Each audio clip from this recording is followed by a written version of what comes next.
e alu le tu. Tu sa o alo loto le tu. Amen. A fai wa wala au o le tu e fa ngalo wona. Alu sa o le tu o to e va vai solo fu mata. Amen. O foi de ni masal salonga i lo loto wa vai ngalo. O mea nai fita ia i mafotua i mailo wolanga. Le ai sau me mawhai ai, na o le atua na te mawhai.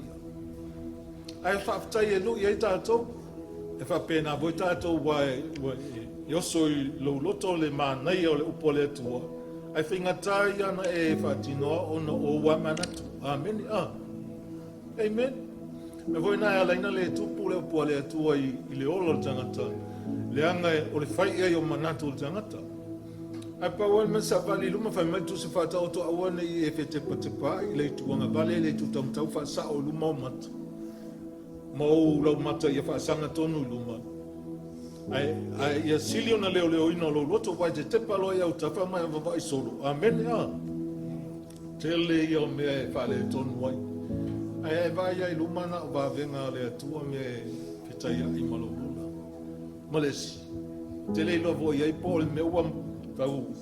Tele voi le tau nene e voi tau au pe telu na o wala a tu vai o luanga la a tolu ilunga le vai. Ia tasi voi na me ma ngoto e tangata. O le mimita. Amen. Ia ai o ame e whaia le atua i o tātou bolanga. Tātou te whawhitia i le atua. O te ofo ai le telo tau sanga sa vale i sarwa e. Lono minga ta mai ti fato a whanau le taimina a matai. E o ai o whase furu tau sanga. Pai mai tala tos pa ia ele i pala o lato se vai. Le ilo pe whai nga mea amene Pe mata e sai o lato o funa. O ilo lato wola tali tonu i le atua. E le to e whapopoa i e tātou se si mea. Nal pau ale mea o lau whalongo i le atua.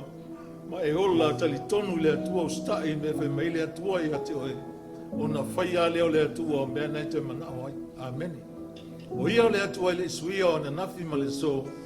E o lava le whaapapau ma le si. E o le mea o a whaia le atua se mea ia oe. Au ane i ngalo ia oe. Mai tus pa ia e ai mai ma ona. Au ane i ngalo ia oe le atua na maia mea. Amen. Ka tu te whawhetai ai le atua.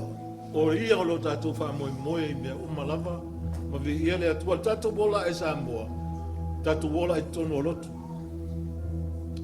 Palawe lawe, o tātou na o leso sae tau te oi le lotu, alwa yaso atua e te ola o i o manatu, te ola i o mawhauwhaunga. Amen.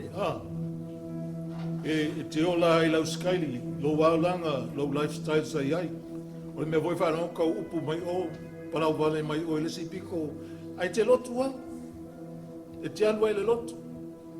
Ai ona o tangata na sau ai le lotu. E le ai ma sau mea mau ai le lotu, ma e ola whapena. I il whautanga, that's your lifestyle.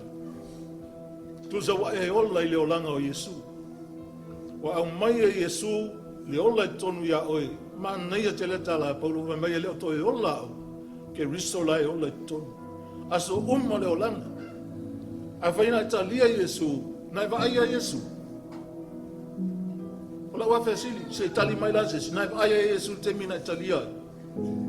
Dhe ai. Lono winga na talia e oe le anganga. Mana tua na taimi la alu Yesu le langi. La alu Yesu le langi na ia li liu lona o sofa pia. Whai mai wa maa nama atu o ia la o sofa pia. Talia le angang paia. O talianga na talia i oe. Tusa o lo talia ina o le angang paia, o nā wa iai nā mai Yesu le alo, lai wa iai ma le atua ta maa i te tonu ina, amen, langa e o whaatasi oma, amen, e o whaatasi e le whape, e se tengi talia Yesu, e se tengi talia i le angang paia, e se tengi talia i ta maa, e a kuri lau tala, amen. O aso umala, e te lua whiwa ia ma le nganga pa, ia ma tama whai mai alofa, mai sasi a te au, tau si apolo a inga, o te whai atu tama, ma te o mai no nofo whaatasi ma le tangata. A o luma atu whapea Yesu, o te whai atu tama, o na awina mai le ia te o tau o le tasi sosoani, o le nganga pa ia, e ia ia te o tau e o le whawavau, e le i loa o ia le lalulangi, leanga e le va aia, A o tau te iloa o ia, amene. Whawhenta tau lo tātou whātua tua. Amene. Amen. Na ia la o aso te lua whiwa ia male, tō te whiwa ia male tō tolu lea, ta maa, le alo, male angangpa ia. I aso o lo wola, tō te whiwa i wātasi. Amene. Te ola I tono lo ainga le olanga suia. Amene a. E mawhai ei ona tasi le loto ta mama tina mai whanau. Tu tū whātasi. Hallelujah. Praise God. No fia le e o le atua. Pai mai tus pai e fia le atua e sili le atua. Le oti ola ona tangata amio atua. Wai amio atua ile aia amio atua mai le matanga ta peo tātou. E a whai e te langona lai e to tonu oi. Pai mai e sua leo to ia Paulo e leo to iola o ke riso. Lai ole tonu. Le ala nea e sua whai tonu na. E wha tonu mai tātou. Pai mai la Paulo ia kaltia. E tu ina nau le tino e te te le anganga. E tu ina nau le anganga e te te le tino. E le mawhaionga ka penga e se mea le tino. E ia.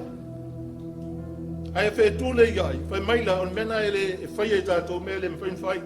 Ai fa apel tala Paulo, ia tau sava vali le nganga ona le faia le utou o Meltino. Ai sa vali le nganga, ka kia Meltino ia, amen a. Amen. Ita titia Meltino ia le se la tu vai ai mai ai. Ngo e nge ke u fala ve ai lo vai. Ai ta titia la tu ka tia lima na sa wai loti no foi nga lu Meltino sa lo lis tele na. A o e wa ya Kristo Yesu o fasa torina la tau le tino manao tuina nau. Amen. E ya la me al tino ya fia ya tangat fa tino. Amen. Ai sa vali fa mai le Paulo fo le ol mea. Ai sa vali le nganga atai tai o le nganga e te le faia me al tino fa.